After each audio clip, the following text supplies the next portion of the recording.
Senhor Jesus, Deus. Amém. Amém.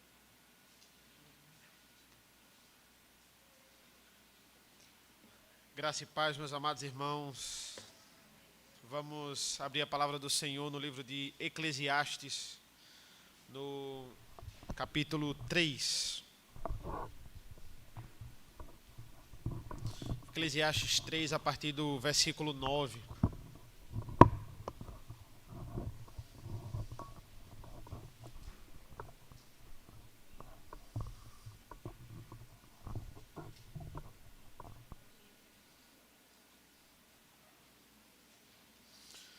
Vamos ler dos versículos 9 a 15. Eclesiastes 3, do 9 ao 15. Para mim é um prazer estar aqui com os irmãos. Eu que ouço falar muito bem dessa igreja, do nosso pastor Augusto. Deus abençoe. Vamos meditar na sua palavra. Que proveito tem o trabalhador naquilo que se afadiga? Viu o trabalho que Deus impôs aos filhos dos homens para com ele os afligir? Tudo fez Deus formoso no seu devido tempo. Também pôs a eternidade no coração do homem, sem que este possa descobrir as obras que Deus fez desde o princípio até ao fim. Sei que nada há melhor para o homem do que regozijar-se e levar vida regalada. E também que é dom de Deus que possa o homem comer, beber e desfrutar o bem de todo o seu trabalho. Sei que tudo quanto Deus faz durará eternamente. Nada se lhe pode acrescentar e nada lhe tirar. E isto faz Deus para que os homens temam diante dele. O que é, já foi, e o que há de ser também já foi. Deus fará renovar-se o que se passou. Vamos orar mais uma vez ao Senhor. Senhor nosso Deus, nosso Pai, nós te agradecemos ricamente pela leitura da Tua Palavra. Obrigado, Senhor, pelo privilégio que nós temos de nos reunirmos num país que é livre para pregarmos o Evangelho. Esteja conosco, Senhor, nos ilumina mais uma vez através do Espírito Santo para que possamos entender as Tuas verdades e aplicar as nossas vidas, não aplicar somente no domingo, não entendermos somente no domingo, mas aplicarmos no nosso dia a dia, no nosso cotidiano, na nossa vida cristã, na nossa vida devocional. Nos abençoa, tem misericórdia de nós, em nome do Teu Filho amado Jesus. Amém. Irmãos, é muito interessante o livro de Eclesiastes. Recentemente, um pastor lá em Brasília, chamado Emílio Garófalo, ele lançou um livro comentando o livro de Eclesiastes, e ele vai dizer que Eclesiastes é uma tentativa de Salomão em achar alguma coisa que possa nos dar plena felicidade sem Deus. Ele vai testar tudo. E Salomão, nós sabemos um pouco da vida dele, foi um homem de muitos prazeres. Foi um grande rei e ele provou de tudo, testou tudo. Então ele tinha um grande currículo para escrever Eclesiastes. E ele vai tentar de várias formas. Será que é possível colocar a festa no lugar de Deus e ter plena alegria? Será que é possível colocar ideais de construção? Será que é possível colocar mulheres? Será que é possível colocar sabedoria? Deus deu a Salomão sabedoria. Ele vai dizer, será que sabedoria é tudo? E ele vai testando tudo. E nada sem Deus faz sentido. Muitos teólogos liberais, eles dizem que não era para Eclesiastes estar na Bíblia, porque eles consideram Eclesiastes um livro muito depressivo. Aqui Salomão só fala das coisas ruins da vida e não fala nada de bom. E isso não é verdade. Salomão está constantemente dizendo que tudo é vaidade. O que é vaidade aqui, no literal? Vaidade no hebraico vem de revel ou de abel, que é literalmente vapor. Algo que não se pode controlar e algo que é bastante passageiro. Ou seja, amar as circunstâncias da vida é vaidade. Amar as circunstâncias da vida é vapor. Não tem como a gente se agarrar a isso e ter plena felicidade. Outra expressão que Salomão usa muito aqui é a expressão debaixo do sol. A vida debaixo do sol, isso debaixo do sol, não tem nenhuma esperança. Então aqui são fagulhas, são pistas que ele nos dá para dizer, olha, se algo debaixo do sol não tem consistência, existe algo acima do sol. E é isso que Salomão nos fala. Existe um livro muito interessante, o nome desse livro é O Evangelho segundo os Beatles. Não é que, ele não fala nesse livro que os Beatles eram secretamente crentes, mas eles eram evangelistas, não do verdadeiro evangelho, do evangelho que eles achavam que era o evangelho. Os Beatles pregavam esperança, padrões de comportamento humano. E o autor fala que os Beatles revolucionaram o mundo da música porque as pessoas começaram a recepcionar música de forma diferente. As pessoas começaram a examinar a música dos Beatles como se fosse escritura.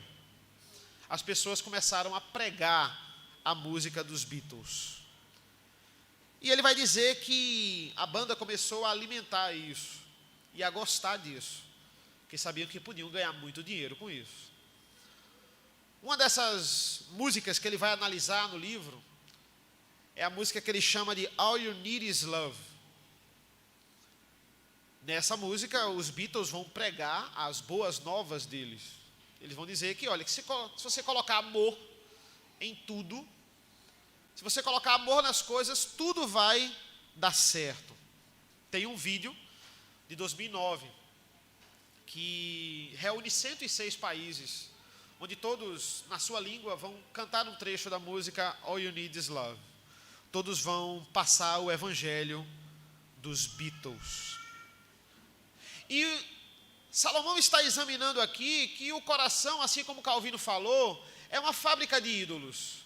É em si religioso. Ou seja, ele está falando aqui de um senso de eternidade que todo ser humano tem. Seja ímpio, seja salvo. Seja de qualquer etnia, seja de qualquer raça. Nós temos um vazio no coração e ele precisa ser preenchido com alguma coisa. Alguma coisa tem que preencher esse vazio. Hoje também nós vamos falar sobre pó. Pó. A sujeira que tem nesse mundo. Salomão vai falar isso nos próximos versículos. Um grande dilema que eu tenho lá em casa é: por que a casa sempre fica suja? Não importa, você pode passar o dia todinho limpando. No outro dia, aquele local que você acabou de limpar, ele está cheio de poeira. Ele está cheio de pó. Experimente fazer uma reforma na sua casa com gesso. Ou simplesmente lixar uma parede. Você vai ver o quanto de pó isso vai acumular. Pó aparece em qualquer lugar do mundo. E Salomão vai falar aqui de um pó, que é o pó da morte, a poeira da morte. E essa poeira está impregnada em qualquer buraco do mundo. Por quê? Por causa de um evento chamado queda. Não só a poeira da morte, mas nós fazemos parte dessa poeira. E um dia viraremos pó. Essa é a triste realidade. Por isso que as pessoas não gostam tanto de Eclesiastes. Olha o versículo 9 mais uma vez, do capítulo 3. Que proveito tem um trabalhador naquilo que se afadiga? Olha, por que trabalhar tanto? Por que se esforçar tanto, se um dia a gente vai virar pó? Se um dia vem outro e o que a gente construiu, ele vai lá e destrói. Eu posso ser um empresário e ter uma grande empresa, e aí quando o meu filho assumir, ele pode não ter a mesma visão do que eu e vender todo aquele meu patrimônio. Que proveito tem eu trabalhar tanto?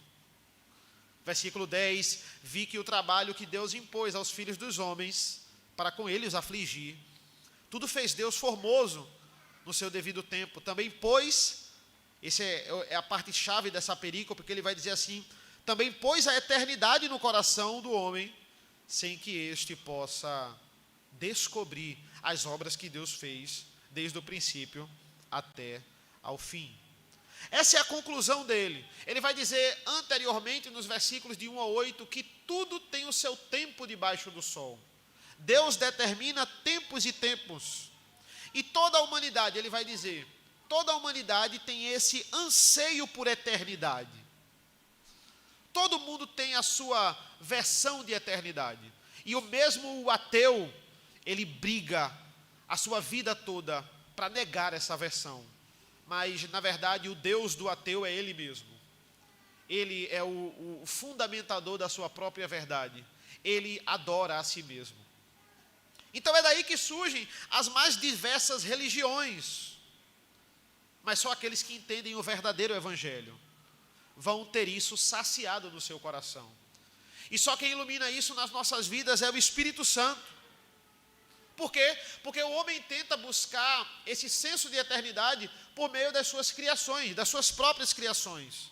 Sejam em livros, sejam em músicas como os Beatles, sejam em séries. A psicologia, livro de autoajuda.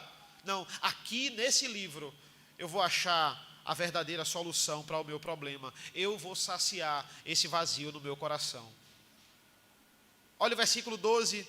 Sei que nada há melhor para o homem do que regozijar-se e levar a vida regalada. E também que é dom de Deus que possa o homem comer, beber e desfrutar o bem de todo o seu trabalho. Salomão diz, olha, não é que eu estou aqui condenando o trabalho, que eu estou dizendo que trabalhar em si é pecado. Não, trabalhar não é pecado, trabalhar é um privilégio que Deus lhe dá para você sustentar a sua família. É pecado isso? Claro que não. É pecado você ter um carro, você querer um carro bonito, você querer o carro que você escolha? Não, de forma nenhuma. Não é pecado essas coisas. O pecado é colocar essas coisas como centro do seu coração. É colocar o trabalho acima da igreja. É colocar aquele seu desejo de ter aquele carro acima da sua própria saúde. O pecado é endeusar essas coisas. Mas não é pecado ter essas coisas. Ele vai dizer, em si, isso não é pecado. Para que serve um carro? Para você se locomover. Isso é muito importante. Deus lhe dá a condição de ter um carro, Deus lhe dá condições de pegar um Uber, se bem que a gasolina não está ajudando muito, né? A gasolina não, é o preço, né, da gasolina. A gasolina é a solução, né? Ele vai dizer, olha, melhor ainda é desfrutar. Eu estou olhando para Félix. Félix é o diácono da nossa igreja, né? Ele está escutando de novo esse sermão, né, Félix? Eu preguei de manhã, né? Se eu esquecer alguma coisa, você me completa, viu, Félix? Então, vamos lá. Ele vai dizer assim, ó, melhor ainda é desfrutar tudo, sabendo que a glória é de Deus. Não tem problema isso. Não tem problema você viajar. Não tem problema você curtir o seu salário. Mas o problema é você colocar a viagem como centro do seu coração. Não, se eu não viajar esse ano, não tem sentido esse ano, né? Se a gente não programar uma festa, se eu não for para uma festa esse final de semana, então não tem sentido a minha semana. Tem gente que vive assim. Tem gente que vive em depressão na segunda-feira, não é? E a vida só faz sentido sexta-feira a partir das 6 da noite, até o domingo de meia-noite. Termina o culto, já bate aquela tristeza e aquela depressão. Não, você tem que buscar alegria em todos os dias na sua vida. Você tem que glorificar a Deus todos os dias na sua vida. Então Salomão vai dizer que nós nascemos com esse anseio de fábrica, esse anseio de eternidade. Nós queremos o que é eterno, sem nenhuma noção do que é de fato ser eterno. Veja, pense em Deus. Deus é um ser sem começo. Ninguém criou Deus. Deus não tem início ali. Isso é um pouco difícil para a gente entender. Por quê? Porque somos seres infinitos, vivendo num território finito. Ou seja, a gente anseia por algo que a gente não tem a gente não tem nenhum contato. Essa, por exemplo, é a história da filosofia humana. É a história da arte humana. Eles tentam passar o que é eterno. Eles tentam passar a sua verdade sem nenhuma noção de verdade. Lá na minha igreja, eu gosto muito de filme. Quem me conhece sabe. Então, se eu tenho tanto contato com filme, minhas maiores ilustrações são sobre filmes. E a maioria desses filmes são de autores que nem são cristãos. E aí é interessante porque eu assisti no filme de autores, eu sei que roteiristas ali, eles não são cristãos, eles nunca leram a Bíblia, eles não têm nenhuma noção da palavra de Deus, mas aí eu vejo uma noção de criação, queda e redenção num filme não cristão. Eu vejo a figura de um Salvador, a figura de um Messias, que eles estão clamando tanto no filme, de um diretor que nunca teve, eu tenho certeza, eu vejo a vida dele, ele não tem certeza, ele nega, ele luta contra a palavra de Deus, mas ele tem essas noções. Por quê? Porque é isso que o ímpio tem. Ele tem respingos de verdade, mas ele não tem a iluminação do Espírito Santo. Qualquer filme que você assistir, qualquer livro que você lê, de autoajuda, música, eles possuem pinceladas de verdade. Tem falas corretas ali, misturadas com falas erradas. Algum anseio por algo transcendente e ao mesmo tempo ele não consegue solucionar aquilo por causa do grande vazio no coração. Por quê? Porque no final não adianta cantar All You Need Is Love, se você não sabe o que é o amor. Deus é amor.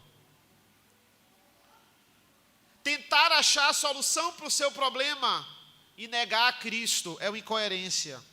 Tentar ser livre, tentar buscar a liberdade, sem Deus, a única fonte de liberdade, é uma grande incoerência. Essa é a incoerência do ímpio. Quando você tem contato com qualquer manifestação artística, com qualquer feitura humana longe de Cristo, o reverendo Emílio Garófalo, no seu livro, ele vai dizer assim, que é igual a duas estações de rádio, quando elas estão tentando sintonizar, e você fica escutando um pouquinho uma, um pouquinho outra, e você não sabe o que você está escutando, fica aquilo confuso, elas ficam guerreando. Por quê? São verdades que você está escutando, mas ao mesmo tempo as ideologias pagãs estão abafando essa verdade. Nada fica claro, igual as estações de rádio. A história da humanidade, a Bíblia fala sobre isso. É uma história de idolatria. É o ser humano tentando achar respostas e mais respostas sem Deus. Deus existe, meu irmão e minha irmã. Nós somos pecadores. E por causa disso, Deus está irado com a humanidade. Na verdade, entender a queda é importantíssimo. Entender o momento que o homem caiu, por causa do pecado, o pecado entrou no mundo, e por que isso aconteceu é importantíssimo. Por quê? Para a gente não encontrar, propositalmente, Deus mostra isso a gente, para a gente não encontrar nenhuma esperança nesse mundo caído. Para a gente olhar e dizer assim, olha, não tem como, sem Deus na equação aqui, não tem como dar certo. Porque só em Jesus nós podemos encontrar o caminho de eternidade. Olha o versículo 14. Sei que tudo quanto Deus faz durará eternamente. Nada se lhe pode acrescentar e nada lhe tirar. E isso faz Deus para que os homens temam diante dele. Olha, isso não é confortante? Você, na sua vida, tem vários imprevistos. Mas Deus não tem imprevistos. Nada pega Deus de surpresa. Nada surpreende Deus. E esse Deus que nada pega ele de surpresa é o Deus que controla a sua vida. É o Deus que tem uma agenda em cada acontecimento da sua vida.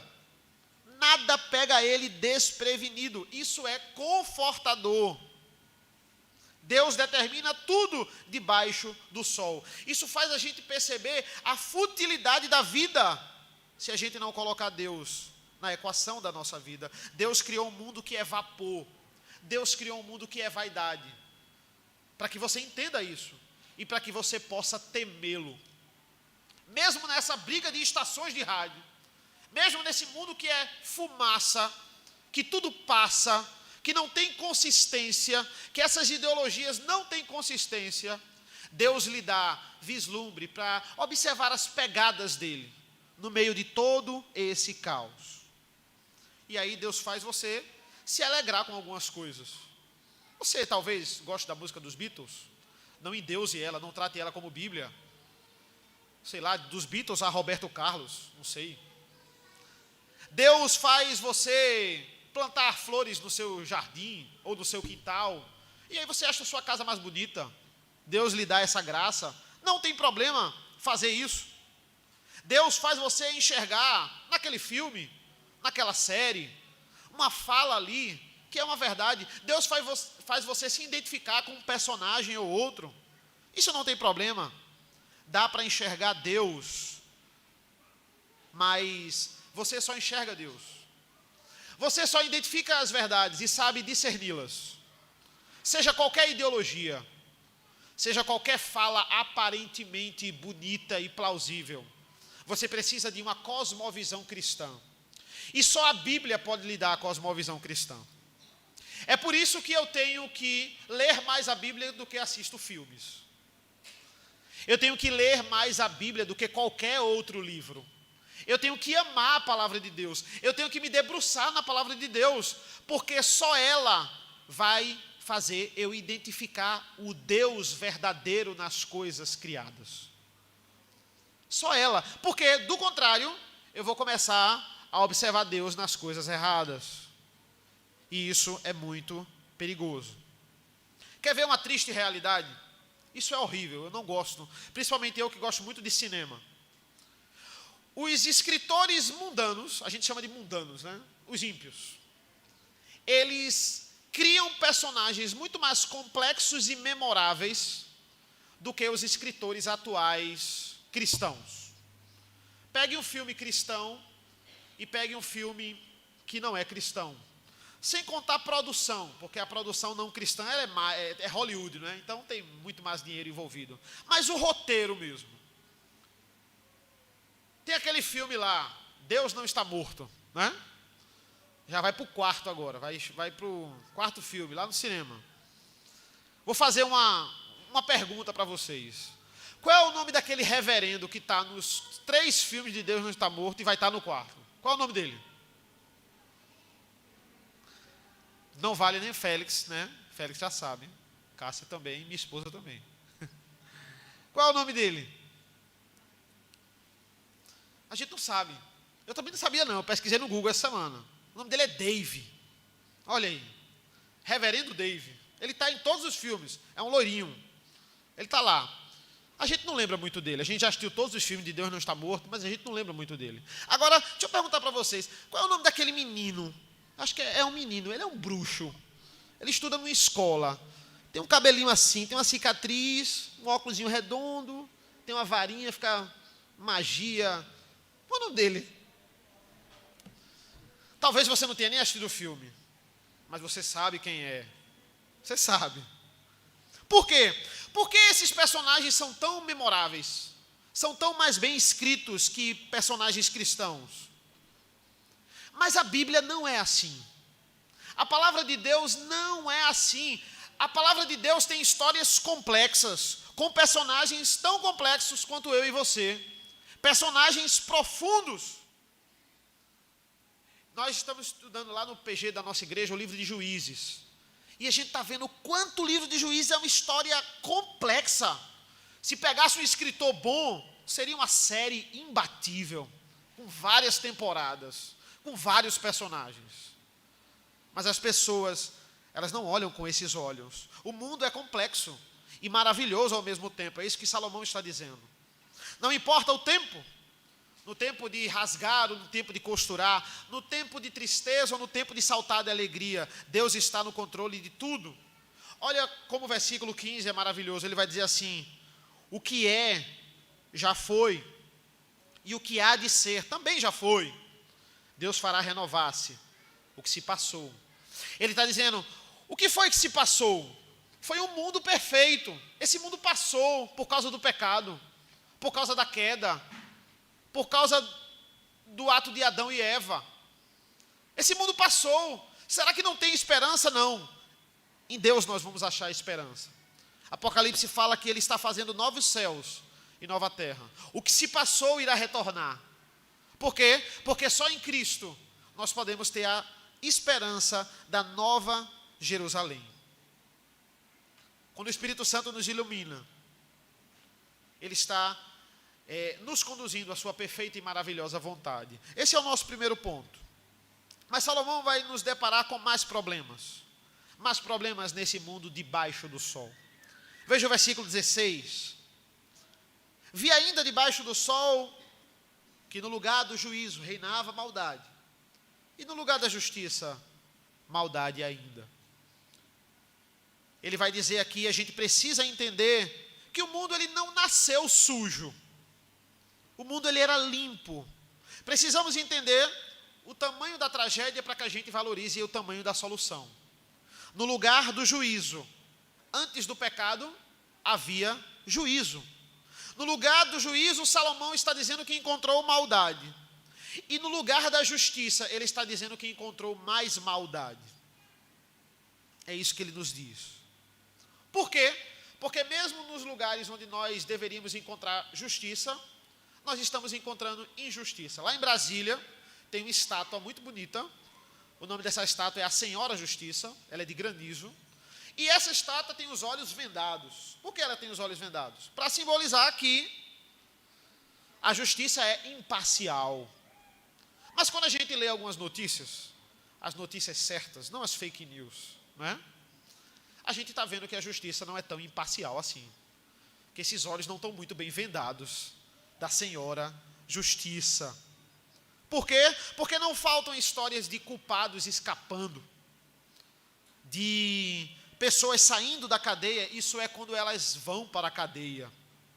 Por quê? Porque essa poeira está no mundo todo. A poeira da morte está no mundo todo.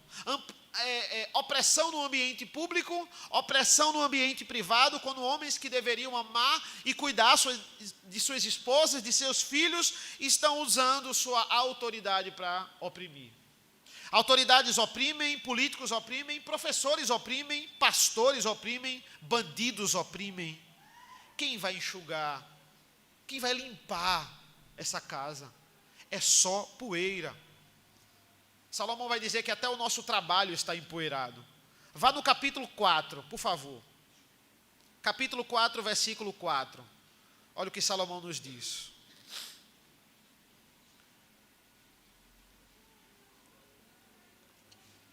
Então vi que todo trabalho e toda destreza em obras provém da inveja do homem contra o seu próximo. Também isto é vaidade e correr atrás do vento. Salomão ele faz a seguinte reflexão: por que as pessoas abandonam a família por causa do trabalho? Por que as pessoas estão abandonando a saúde por causa do trabalho? E ele vai dizer assim: isso é por causa da inveja. A resposta para essa pergunta é inveja. Ele está dizendo assim: você está trabalhando não para glorificar a Deus, você está trabalhando para ter as coisas, você está trabalhando para ter o que o outro tem, você está trabalhando para ser o outro. Ou seja, o que lhe motiva a acordar de manhã não é glorificar a Deus. Por isso que você não está feliz na segunda, na terça, porque não é glorificar a Deus. O que está motivando você é a inveja. Ele está dizendo que a vida da gente é aquele quarto que você tem, cheio de livros, ou cheio de coisas na sua estante, que aparentemente está limpo, até você tirar um livro dessa estante e ver o tanto de poeira que está escondida dela. Essa é a nossa vida é empoeirada.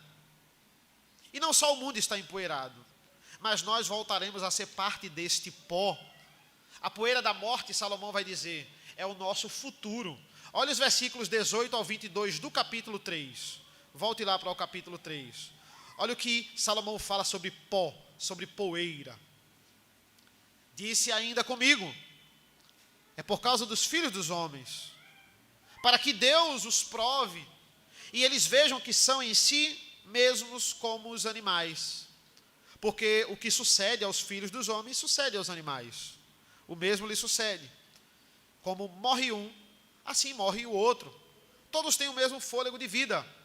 E nenhuma vantagem tem o homem sobre os animais, porque tudo é vaidade. Todos vão para o mesmo lugar, todos procedem do pó, e ao pó tornarão. Quem sabe se o fôlego de vida dos filhos dos homens se dirige para cima, e o dos animais para baixo, para a terra. Pelo que vi, não haver coisa melhor do que alegrar-se o homem nas suas obras, porque essa é a sua recompensa. Quem o fará voltar para ver o que será depois dele? Salomão é um pouco diferente da gente. Salomão, ele está começando a perceber e a aceitar que o nosso corpo vai virar pó. Salomão está nos dizendo que Deus nos dá tempo nesta vida aqui para a gente perceber para onde vamos debaixo do sol. Ele nos dá inteligência diferente dos animais para observar os animais e observar os seres humanos e ver para onde a gente vai, para onde todos nós iremos numa perspectiva só debaixo do sol. Todos nós, seres humanos e animais, ímpios e salvos, vamos para o mesmo lugar, vamos para debaixo da terra, vamos virar pó. O cristão não vai para uma terra superior, onde ele é comido mais devagar, não. Ele vai para debaixo da terra, assim como o ímpio. Se a sua perspectiva, se a minha perspectiva, se a nossa perspectiva for apenas debaixo do sol, você vai pensar como todo bom e fiel evolucionista. Somos iguais aos animais. E o que se passa com ele, se passa com a gente. Aqui é estranho a gente ler, porque parece que Salomão está aqui. Não, a vida não tem sentido, a gente vai virar pó igual aos animais. Não, ele está pensando numa perspectiva totalmente terrena, para a gente entender a finitude deste mundo. Na perspectiva do evolucionista, nós não temos vantagem nenhuma sobre os animais. Não, Eduardo, mas o cachorro vive 15 anos, né? 20 anos no máximo.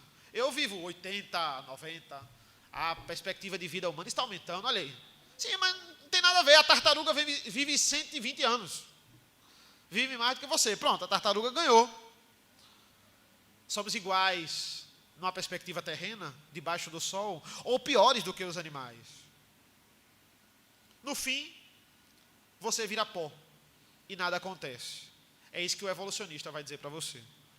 É isso que o mundo vai dizer para você. Nada descreve melhor a ironia do apóstolo Paulo. Olha, se não tem ressurreição, comamos e bebamos. Amanhã morreremos. Não tem sentido eu estar aqui pregando para vocês. Era para você estar em casa descansando. Amanhã você vai trabalhar. Vai começar tudo de novo. Meu Deus, que depressão. Não é para você estar aqui me escutando. Comamos e bebamos, que amanhã morreremos. Se essa é a lógica, Senhor, por que o Senhor não me fez vir como ser um animal? Era melhor do que vir como ser humano. Minha cadela, eu tenho uma cadela. Ela acorda às 7 horas da manhã, desce, passeia, faz suas necessidades, sobe, come, lambe a pata, se coça e dorme. Depois ela acorda, come, lambe a pata, se coça e dorme. 6 horas ela olha para mim, quero descer de novo. Ela não me diz isso, né? Seria estranho. Mas ela desce, faz suas necessidades, ela sobe, ela lambe a pata, se coça e dorme. No outro dia ela acorda e faz a mesma coisa. Ela não paga IPVA, ela não paga IPTU, ela não paga o que come. Por que eu não vi como uma pug? É uma pug. Por que eu não vi como uma cadela? Ia ser muito melhor a minha vida. Eu passo a invejar a minha cadela quando eu penso apenas numa perspectiva aqui, do aqui e o agora. Mas muitas vezes, numa perspectiva só terrena, somos piores do que os animais. Animais não fofocam sobre a vida dos outros. Animais não dão falso testemunho diante de tribunais. Animais não sequestram nem vendem pessoas.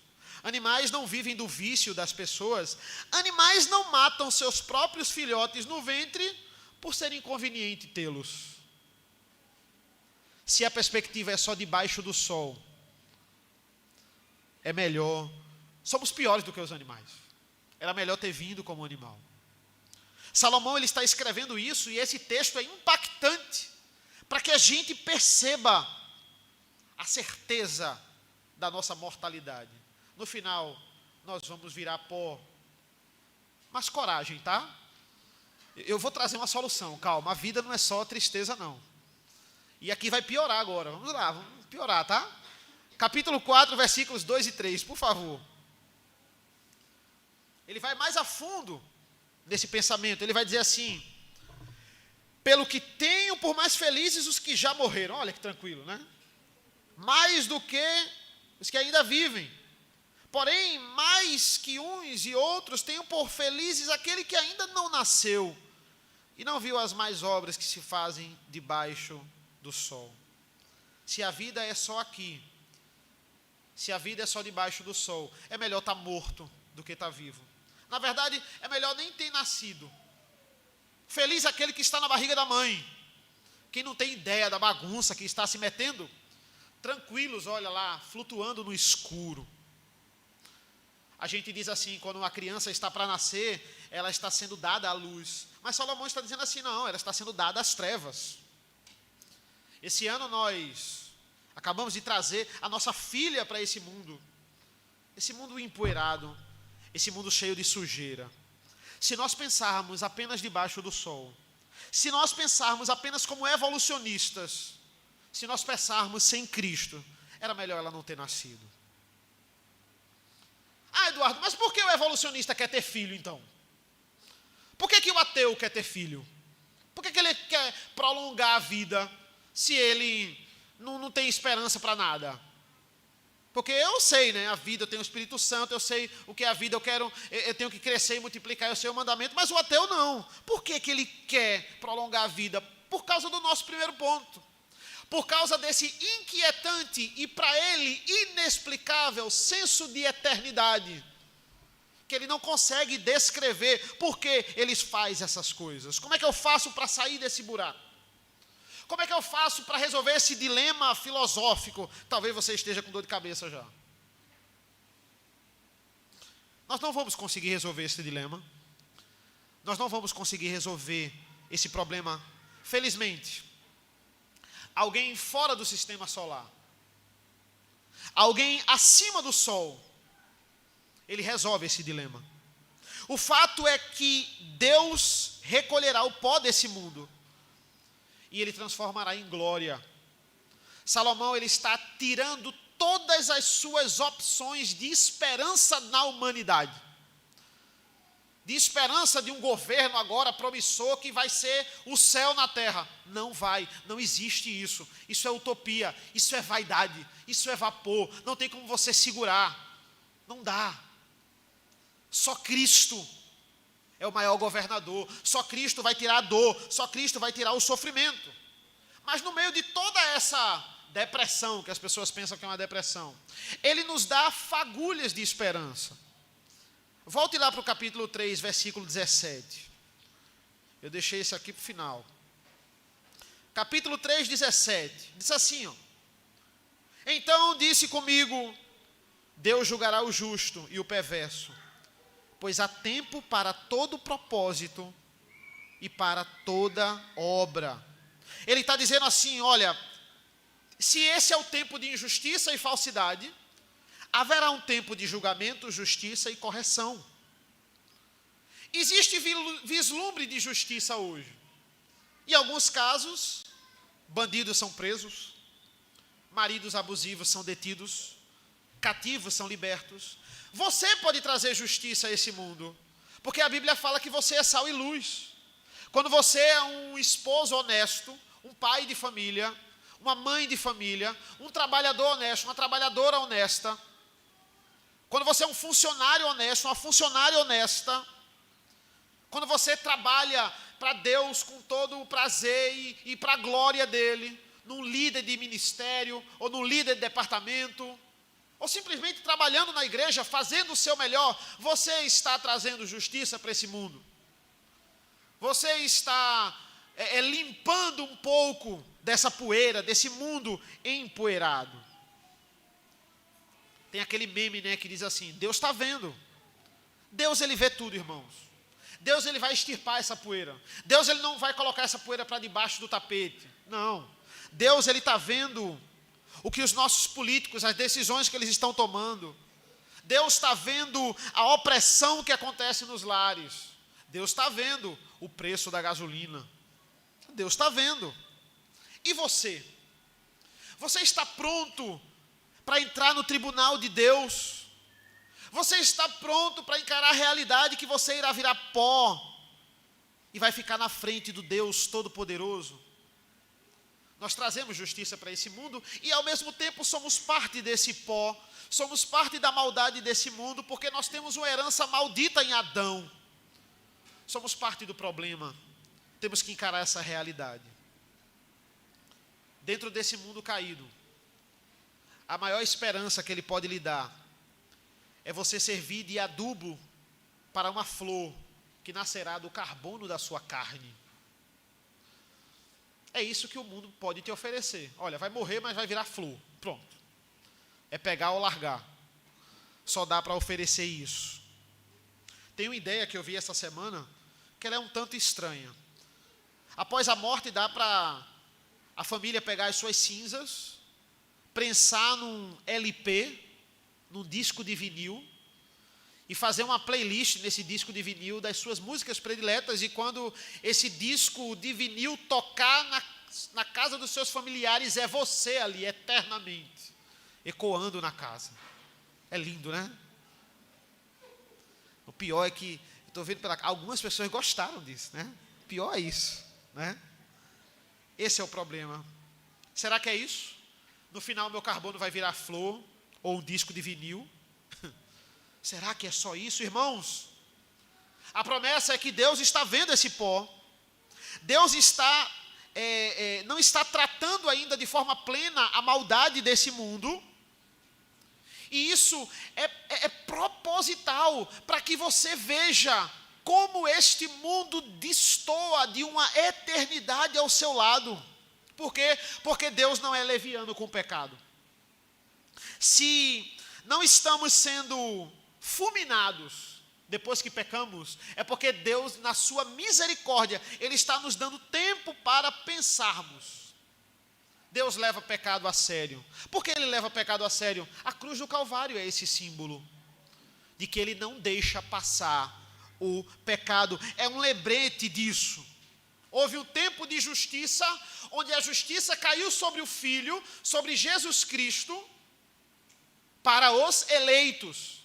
E haverá um tempo onde a justiça cairá sobre os ímpios na sua segunda vinda. Se você se agarrar a Cristo, é porque a justiça do seu pecado já foi pago. Paulo vai dizer, nenhuma condenação há para você. Se você se apegar a Cristo, o seu pó será muito mais do que flores. O seu pó será transformado numa vida eterna com Ele. Para a gente concluir, irmãos, abra comigo o Salmo 49. Olha que maravilhoso. Salmo 49, 14 e 15 é uma aplicação direta a esse raciocínio de Salomão.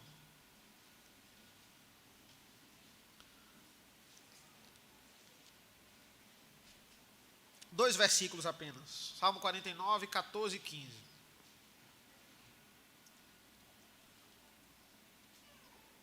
Assim diz a palavra do Senhor. Como ovelhas são postos na sepultura, a morte é o seu pastor. Eles descem diretamente para a cova, onde a sua formosura se consome. A sepultura é o lugar em que habitam. Mas Deus remirá a minha alma do poder da morte, pois Ele me tomará para si. Essa é a esperança do Evangelho. Não do Evangelho dos Beatles, do verdadeiro Evangelho. A esperança é que, assim como Ele voltou da morte, nós, igualmente, voltaremos do pó. Do pó viemos, ao pó voltaremos, e do pó sairemos de novo, de uma vez por todas, sem pecado. Enquanto esse dia não chega, descanse nessa certeza. Não queira encher a sua vida com os prazeres desse mundo, com as coisas criadas, com o trabalho. Não, isso é vaidade, Salomão vai dizer. Isso é vapor. Ainda há tempo. Ainda há tempo da gente se arrepender dos nossos pecados. O tempo é hoje. O tempo é agora. Aproveite que é domingo. Ou aproveite que é aniversário da Reforma Protestante. Senão, eu me arrependi mesmo no aniversário da Reforma Protestante. Ou principalmente, aproveite enquanto você ainda está vivo. A hora é agora, o tempo é agora. Mas o meu sofrimento, pastor, ele demora tanto. A minha angústia, ela é tão grande. Demora tanto tempo, eu não sei mais o que fazer. É uma angústia enorme. Aí a gente fala aquela famosa frase, parece uma eternidade. Não parece uma eternidade, meu irmão e minha irmã. Nenhum sofrimento dessa vida se compara à eternidade com Cristo. Nenhuma tristeza, nenhuma injustiça, nenhuma maldade, violência se compara a uma eternidade com Cristo. Eternidade tem justiça, eternidade não tem dor, eternidade morreu na cruz pelos nossos pecados. A eternidade lhe aguarda, nos aguarda. Coragem, aguente mais um pouco. Seu pó será muito mais do que flores. Amém? Vamos orar ao Senhor. Senhor nosso Deus, nosso Pai, nós te agradecemos pela leitura da Tua Palavra, pela meditação da Tua Palavra, pelo estudo aprofundado da Escritura. E nós te agradecemos pela misericórdia do Senhor Jesus, que morreu pelos nossos pecados. E aqui nós temos o privilégio de entendermos as Tuas verdades e sermos iluminados pelo Espírito Santo, para que possamos aplicar, não apenas ler, mas ler, entender e aplicar as Tuas verdades nas nossas vidas, passar as Tuas verdades nas vidas dos nossos